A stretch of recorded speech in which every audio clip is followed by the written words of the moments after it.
What's up, ladies and gentlemen? It's me, John Caspian. And Joseph Collins.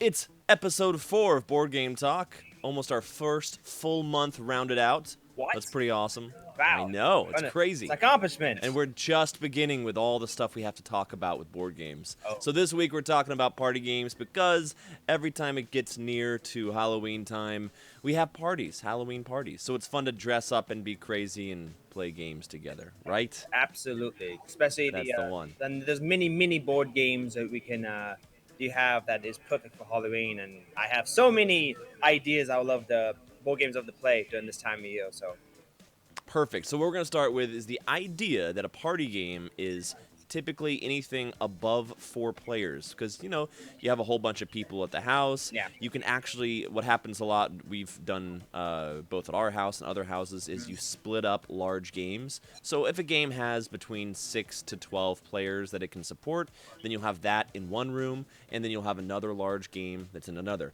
If you have too many small board games, especially ones that are meant to take a long time, it just throws everything off, so you don't Yeah. want that to happen. Yeah. So these tend to be shorter games. They tend to be a lot of things where you are either talking to each other and or things like Werewolf, where you are trying to figure out who is the werewolf, or things like Coup, where you're trying to overthrow everyone else and be the one person left over, that kind Yeah. of stuff. So these are kind of games that are shorter and they tend to go a little more head-to-head just because that's fun. It causes a lot of ruckus and all that stuff.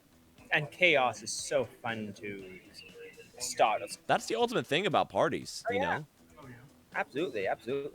So let's get started with the first game, and the first game we have is One Night Ultimate Werewolf Daybreak, and this is a sister game of One Night Ultimate Daybreak. So there's the other one, One Night Werewolf, and basically, unlike Werewolf, where it caters to a lot of big players, like over 20 players, and you have someone who's running the game, and each night people are trying to figure out who the werewolves are, and the werewolves get to kill each like one person at a night. In that game, you have a player elimination. So basically, the werewolves are trying to eliminate a specific percentage so that the ratio is either even or below the what the werewolves are. But with Daybreak, this caters to 2 to 7, and if you get like another one, which is then the one night, it can cater to 10.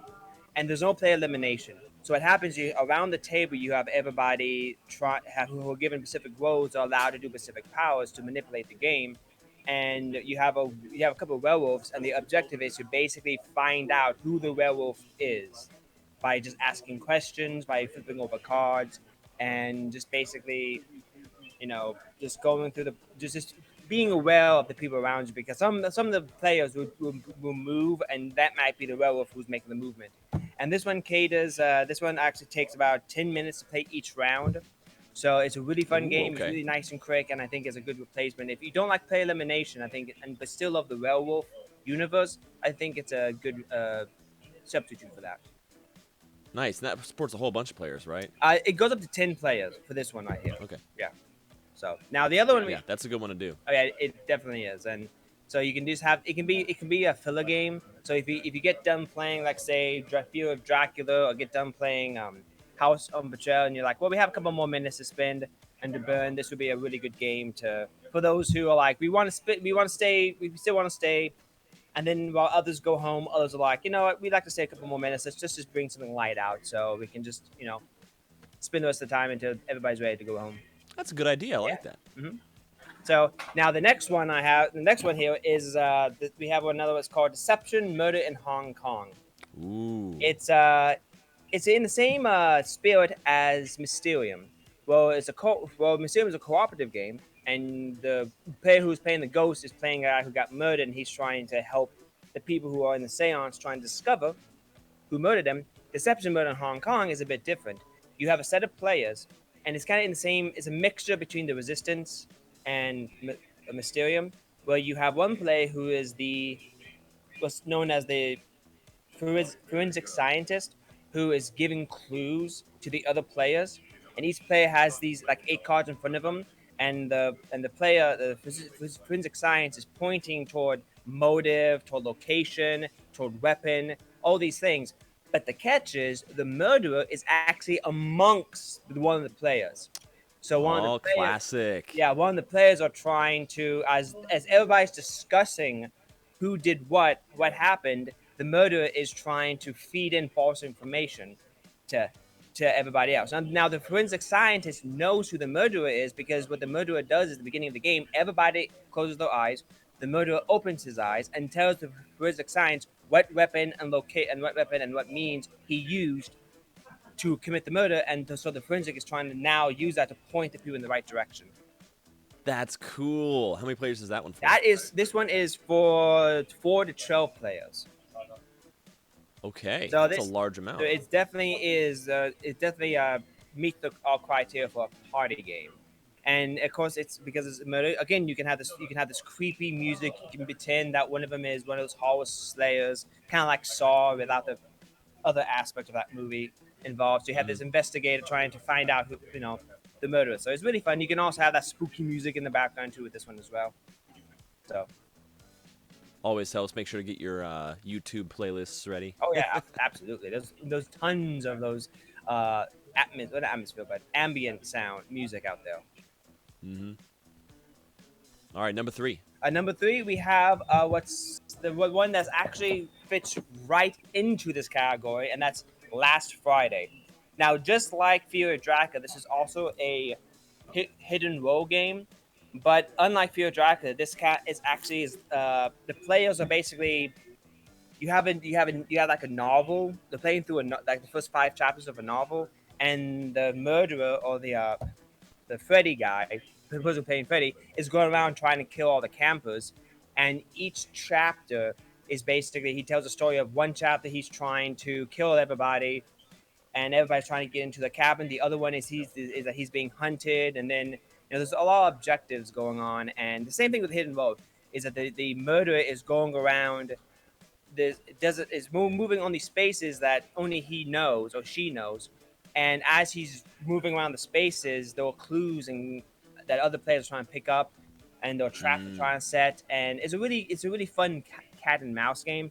And this one, as I said, has a narrative aspect. So if you like playing through a narrative book kind of thing, so it's I think it would be a game for you. And so, That would be a really cool thing to set the mood for like an evening of gaming. oh yeah, absolutely.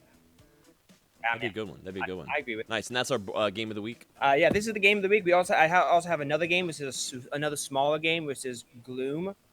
It also fits right into the category. Now this one is 2 to 4 players, but this is also a light game. And basically, the idea of Gloom is you're trying to tell the story of a family, and you want it to be as depressing as possible, and you get points for Oh that. yeah, I remember that one. Yeah. So this is fun because you have these clear cards, and you place these clear cards over these other cards that are not clear. So you just keep on adding on to the worst story possible. So whoever has the most depressing family wins the game. So that one's a very good light one. And we have other ones out. We have other ones here. That's like Arkham Horror. The card game is a good one. It's a good 2-player game. And then we have a whole slew of other Halloween games out there that really fits the criteria that we're looking for. Oh yeah, next week we talk about our favorite Arkham games because there are so many Eldritch horror type games. Eldritch Horror. So we want to have an entire episode covering that. I have my favorite Arkham Horror game, but we're gonna. Oh yeah, we'll talk about that next week. But We're gonna have to find I that don't. out. I never. You always get excited that you always want to jump the gun, so I always have to pull you off the reins. I'm just letting you guys know that I do have a favorite. Me too. Yeah, Me too. yeah. Yeah. Mine is a. It's a longer term. It has multiple campaigns to it. Mm-hmm. Yeah. So, but yeah. So absolutely. But there's you have other horror games out there that will look that if you want to get into it. Another one that I have is known as Dead Panic, which is Castle Panic rethemed. Which is basically zombies are attacking a cabin, and the players are trying to basically push back the zombies. So that's another one. Oh, nice. That's a form of a Castle Panic one. Yeah, it is. So that one is really fun. And also, one of the players, if they get injured too much, they can actually become one of the zombies and attack the other players. Nice. That sounds fun. Oh yeah. So that's all. It's a tower defense game, but it once again falls in line with the Halloween theme. So there's a lot of games out there that are like that. Love it. That's so good. All right. Well, that concludes our episode number 4, Board Game Talk, and our favorite top party games, particularly spooky themed ones. There are so many other party games we can talk about, but that covers the part of the gamut of spooky party games. Yeah. Join us next week as we go over Arkham games. And don't forget to check out our entire board game selection, especially our featured stuff of the month, since this is My Hero Academia month. And Very fun. come on, check out our demo cabinet where we have a couple board games that you can come and try out. Just it doesn't cost anything to try them out, and the table space is free. So just pick a game you want to try, have a seat, sit down, and have fun. Excellent idea. Thank you, Joe. You're welcome. All right, everybody. We will see y'all next week for the next episode, number 5 of Board Game Talk. All right. Bye. Bye.